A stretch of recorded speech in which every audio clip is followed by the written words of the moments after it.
জ্বালানি তেল সরবরাহ বৃদ্ধি ও ফুয়েল পাসের কারণে কিছুটা ভোগান্তি কমেছে চালকদের। সে সাথে ফিলিং স্টেশনগুলোতে ফিরে এসেছে শৃঙ্খলা।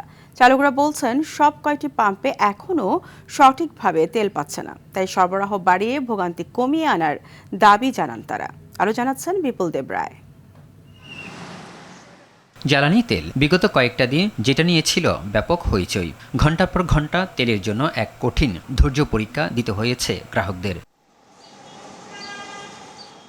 তবে তেলের দাম বৃদ্ধি ও ফুয়েল পাস সিস্টেম চালু করার পর প্রতীক্ষার প্রহর যেন কিছুটা কমে এসেছে। আগের তুলনায় আজকে সিরিয়ালটাও কম, ভোগান্তিটাও একটু কম, আর তেলের পরিমাণটাও মনে হচ্ছে একটু ভালোভাবে দিতেছে।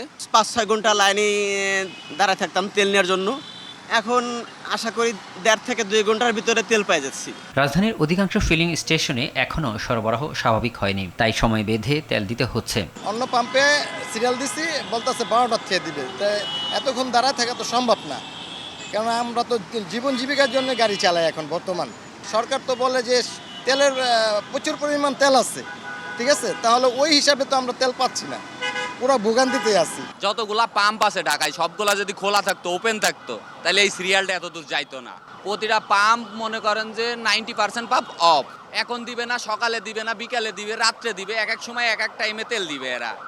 এই যে সিরিয়াল আইছে যে কারণটা এটাই। আমরা চাচ্ছি যে গভর্নমেন্ট তেলের ঘাটতিটা পূরণ করুক এবং মানুষের মনে স্বস্তি ফিরে আসুক, যে একটা আতঙ্ক নিয়ে মানুষ দেশে বসবাস করতেছে, এই আতঙ্কটা দূর হোক। তেলের সরবরাহ বৃদ্ধি নিশ্চিত করা গেলে ভোগান্তি একেবারে কমে যাবে বলে মনে করছেন এই ফিলিং স্টেশন কর্মকর্তা।